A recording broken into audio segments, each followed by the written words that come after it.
Hi friends, आज के इस वीडियो में हम लोग 15 ऐसे महत्वपूर्ण सब्जेक्टिव क्वेश्चन देखने वाले हैं जो आपसे बार बार एग्जाम में पूछे जाते हैं और पूछे जाएंगे। तो आइए शुरू करते हैं। उस क्वेश्चन को देखने से पहले यदि आप इस चैनल पे पहली बार हैं तो चैनल को सब्सक्राइब करके बेल आइकन को दबा दें, जिससे कि हर वीडियो का नोटिफिकेशन आपको मिलता रहे। और प्लीज वीडियो को लाइक और शेयर जरूर कर दें। हमारे पास फर्स्ट क्वेश्चन है कि भारतीय संस्कार पाठ के आधार पर संस्कार से क्या लाभ होता है, उसको अपने शब्दों में वर्णन करें। तो भारतीय संस्कार के पालन करने से मनुष्य के व्यक्तित्व का निर्माण होता है। उचित समय पर यदि आप संस्कार का पालन करते हैं तो आपके गुण बढ़ते हैं और आपके दोषों का नाश भी होता है। यह भारतीय जीवन में प्राचीन काल से ही संस्कार ने अपने महत्व को सजाए रखा है। ऋषि महर्षियों का मानना यह था कि दैनिक जीवन के मुख्य अवसर पर हमें वेद मंत्रों का पाठ करना चाहिए, वरिष्ठ यानी कि अपने से बड़ों का आशीर्वाद लेना चाहिए और हवन एवं परिवार के सदस्यों के साथ मिलकर अपने उत्सवों का समापन करना चाहिए। सेकेंड क्वेश्चन है बाबू, भारत महिमा पाठ के आधार पर भारत के महत्व का वर्णन अपने शब्दों में देना है। तो भारत एक अति प्रसिद्ध देश है और यहाँ की भूमि जो है पवित्र और ममतामयी है। यहाँ पे विभिन्न जाति धर्म के लोग आपस में मिलजुल कर एकत्व भाव से निवास करते हैं। भारतीय भूमि पुत्र वत्सल है। यहाँ की भूमि सोना उपजाती है। भारत भूमि ऐसी है जहाँ देवता भी जन्म लेने के लिए तरसते रहते हैं। इस प्रकार हमारी भारतीय भूमि प्रकृति एवं निर्झर झरनों से सुसज्जित है एवं अद्वितीय है। क्वेश्चन नंबर 3 है बाबू, विद्यापति कौन थे, उन्होंने किस ग्रंथ की रचना की तथा अलस कथा पाठ में किसकी कहानी है। तो विद्यापति एक प्रसिद्ध मशहूर लोकप्रिय मैथिल कवि हैं जिन्होंने संस्कृत ग्रंथों की रचना की है और विद्यापति की ख्याति संस्कृत विषयों में अत्यधिक है। उन्होंने पुरुष परीक्षा नामक ग्रंथ की रचना की है और इस पाठ में आलस्य को दोषों को एक व्यंग्यात्मक रूप से प्रस्तुत किया गया है और आलस को नीतिकार जो है शत्रु के रूप में मानते हैं। यहाँ से ऑब्जेक्टिव प्रश्न भी आता है कि नीतिकार आलस्य को किस रूप में मानते हैं। तो नीतिकार आलस्य को शत्रु के रूप में मानते हैं। 1 से लेकर 14 तक के मोस्ट इंपोर्टेंट ऑब्जेक्टिव क्वेश्चन को हमने सॉल्व करा दिया है। ऑब्जेक्टिव का एक प्लेलिस्ट बना हुआ है, आप उन सभी ऑब्जेक्टिव क्वेश्चन को अवश्य देखें।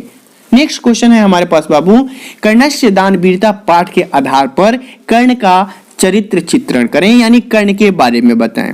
तो कर्ण सूर्यपुत्र है। सूर्यपुत्र कहने के साथ साथ तो उसे दानवीर कर्ण के नाम से भी जानते हैं और कर्ण अंग प्रदेश का राजा था, इसलिए उसे अंग राज भी कहते हैं।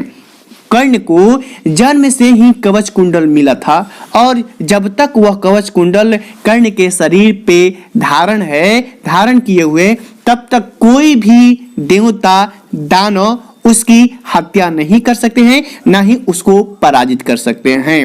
कर्ण महाभारत में कौरवों के पक्ष से युद्ध कर रहा था और देव इंद्र के पुत्र अर्जुन पांडवों की ओर से अपने पुत्र को विजयी कराने के लिए इंद्र छल पूर्वक कर्ण से कवच कुंडल ले लेते हैं। जब दानवीर कर्ण सूर्य की उपासना करता है, उस वक्त कोई याचक भिक्षुक बनकर के कुछ भी मांगता है तो कर्ण सहर्ष उसे दे देता है। इंद्र इसी का फायदा उठा करके कवच कुंडल प्राप्त करते हैं। सब कुछ जानते हुए भी कर्ण खुशी पूर्वक कवच कुंडल दे देता है। क्वेश्चन नंबर 5 है, भारतीय संस्कार पाठ के आधार पर स्पष्ट करें कि संस्कार कितने हैं तथा उनके नाम क्या हैं। तो भारतीय संस्कार मूलतः 5 प्रकार के हैं और जन्म के पूर्व 3, शैशवावस्था में 6, शिक्षावस्था में 5 और गृहस्थ जीवन में 1, मरने के बाद भी 1 संस्कार होता है। ये सब मिलकर 16 संस्कार कहलाते हैं। जन्म के पूर्व 3 संस्कारों में गर्भधारण, पुंसवन तथा सीमंतोन्नयनम है और शैशवावस्था में जातकर्म, नामकरण, अन्नप्राशन, चूड़ाकर्म आदि हैं। शिक्षा संस्कार में आपको अक्षर आरंभ, उपनयन के साथ आदि आ जाते हैं। तो गृहस्थ संस्कार में विवाह तथा मृत्यु के बाद अंत्येष्टि संस्कार होता है। यहां से भी ऑब्जेक्टिव प्रश्न बने हुए हैं। नेक्स्ट क्वेश्चन है बाबू 6, भगवान बुद्ध ने पटना के बारे में क्या कहा था? तो भगवान बुद्ध ने कहा था कि यही नगर आगे चल के महानगर बनेगा, लेकिन आपसी झगड़ों बाढ़ के चलते यह नगर सदा पीड़ित रहेगा। क्वेश्चन नंबर 7 है, मध्यकाल में भारतीय समाज में कौन कौन सी कुरीतियां फैली हुई थी, उन्हें अपने शब्दों में बताएं।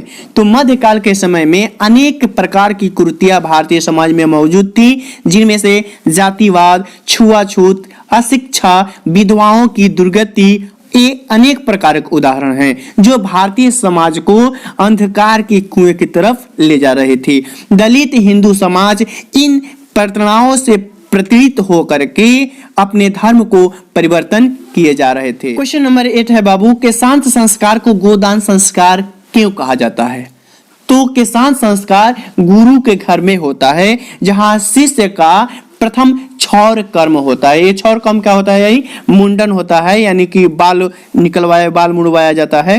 और इस संस्कार में गोदान महत्वपूर्ण होता है। गोदान होने के कारण के शांत संस्कार को गोदान संस्कार भी कहते हैं। नेक्स्ट क्वेश्चन है, अपनी उन्नति, अपनी प्रगति चाहने वाले को क्या कर देना चाहिए? तो अपनी उन्नति या प्रगति चाहने वाले को निंद्रा, तंद्रा, भय, क्रोध, आलस और काम को टालने की जो प्रवृत्ति है उसे त्याग कर देना चाहिए। क्वेश्चन नंबर 10 है, संस्कृत में पंडित छामाराव के योगदान का वर्णन करें। तो आधुनिक संस्कृत साहित्य लेखिका के नाम से मशहूर कौन है? पंडित छामाराव। उनके द्वारा रचित शंकर चरितम अत्यंत प्रसिद्ध है। गांधी दर्शन से प्रभावित होकर उन्होंने सत्याग्रह गीता, मीरा लहरी, कथा मुक्तावली, ग्राम ज्योति आदि रचनाएं भी की हैं। तो पंडित छामाराव द्वारा रचित इन रचनाओं को आप जरूर याद रखें, क्योंकि यहां से ऑब्जेक्टिव प्रश्न बनते हैं। क्वेश्चन नंबर 11 है बाबू, स्वामी दयानंद को मूर्ति पूजा के प्रति अनास्था कैसे हो गई? तो स्वामी दयानंद के परिवार जो था वो मूर्ति पूजा के प्रति आस्था थे, उनकी पूर्ण समर्पण था। एक बार ये अपने परिवार के सदस्यों के साथ शिवरात्रि के दिन शिव मंदिर में गए थे, और जो शिवलिंग पे प्रसाद फूल आदि चढ़ाया गया था तो उसको एक चूहा खा रहा था, जो ये देखकर असोच में पड़ जाते हैं और ये सोचते हैं कि जब ये शिव अपनी रक्षा स्वयं नहीं कर सकते हैं तो दूसरों की रक्षा कैसे करेंगे। ऐसे भाव आते ही उनके मन में मूर्ति पूजा के प्रति क्या हो गया? अनास्था जागृत हो गया, और वे घर को आए और नेक्स्ट डे सत्य की खोज की ओर निकल। क्वेश्चन नंबर 12 है बाबू, पटना में कौमुदी महोत्सव कब मनाया जाता था? देखिए यहाँ पे कब छूट गया है, आप बना लीजिएगा। तो पटना में कौमुदी महोत्सव गुप्त वंश के शासन काल में मनाया जाता था। किस ऋतु में मनाया जाता था? तो शरद ऋतु में मनाया जाता था। बड़ी धूमधाम से इस कौमुदी महोत्सव को मनाया जाता था। सभी नगरवासी आनंद मग्न होते थे, और यह पर्व ठीक वैसे ही था जिस प्रकार आज हम लोग दुर्गा पूजा मनाते हैं।